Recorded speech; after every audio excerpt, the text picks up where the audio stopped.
Union africaine, une éventuelle participation du président ukrainien Volodymyr Zelensky agace fortement les chefs d'État du continent en ce moment à Addis Abeba. L'information a été rendue officielle par Radio France Internationale au courant de cette semaine, qui indique qu'un courrier daté du 5 février dernier, dans lequel le président ukrainien Volodymyr Zelensky exprime une volonté et de sollicitation à s'adresser aux chefs d'État du continent à l'occasion du sommet de l'Union africaine. Quelques jours plus tard, la Commission de l'Union africaine va valider cette demande de Kiev en envoyant officiellement une lettre au président Volodymyr Zelensky afin de lui permettre de s'adresser par visioconférence aux chefs d'État africains à cette 38e édition du sommet de l'Union africaine.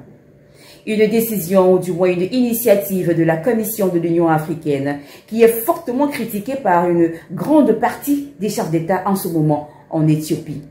Car pour d'aucuns, il est juste hors de question de laisser Volodymyr Zelensky s'exprimer à l'occasion de ce sommet de l'Union africaine où les chefs d'État du continent africain et des chefs de gouvernement se retrouvent. Cela pourrait donner des signaux contradictoires à Moscou pour ces nombreux pays africains qui tracent un axe stratégique en ce moment avec Moscou, d'aucuns soit pour renouveler les partenariats stratégiques avec le Kremlin, des partenariats sur le plan économique, des partenariats sur le plan sécuritaire ou militaire et des partenariats sur le plan diplomatique, évidemment. Il est juste hors de question donc pour ces chefs d'État de laisser Volodymyr Zelensky mettre en péril ce nouveau axe stratégique entre Moscou et certains pays africains.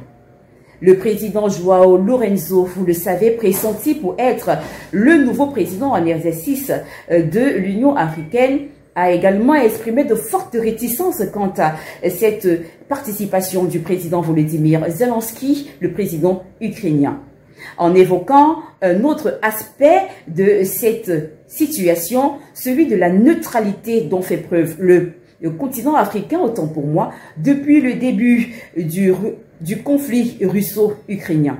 Effectivement, le président angolais met en avant cet aspect de neutralité, car depuis le début du conflit qui oppose la Russie à l'Ukraine avec ses alliés de l'OTAN, les pays africains ont fait preuve de neutralité. Une neutralité exprimée aux Nations Unies par une grande majorité des pays africains qui n'ont pas fait ou pris en parti pris, excusez-moi la répétition, ni pour l'Ukraine, ni pour la Russie. Alors, accepter que le président Volodymyr Zelensky s'exprime à l'occasion d'un sommet de l'Union africaine, c'est mettre en péril cette neutralité qu'affiche le continent africain depuis près de 3 ans que dure cette guerre russo-ukrainienne. Alors l'autre fait plus grave, c'est qu'au courant de l'année 2024, Kiev a été fortement impliqué dans des foyers de déstabilisation et d'alimentation de terrorisme en Afrique, notamment dans la partie du Sahel. On se rappelle de l'implication des mercenaires ukrainiens dans l'attaque de Tinzaouaten au nord du Mali, des mercenaires ukrainiens qui se sont alliés aux rebelles de l'Azawad. Une attaque qui va faire des dizaines de morts parmi les éléments des forces armées maliennes, les FAMA. Une participation de mercenariat qui a même d'ailleurs été exprimée par des diplomates ukrainiens en Afrique et notamment l'ambassadeur de l'Ukraine au Sénégal. Et donc, on est quand même amené à s'interroger pour comprendre comment un organe central comme celui de la Commission de l'Union africaine arrive à faire une telle erreur de lecture géostratégique en acceptant que Volodymyr Zelensky s'exprime à l'occasion d'un sommet de l'Union africaine. S'il fallait faire exprimer ou parler l'Ukraine, autant mieux également inviter la Russie. Sinon, ne faire parler personne.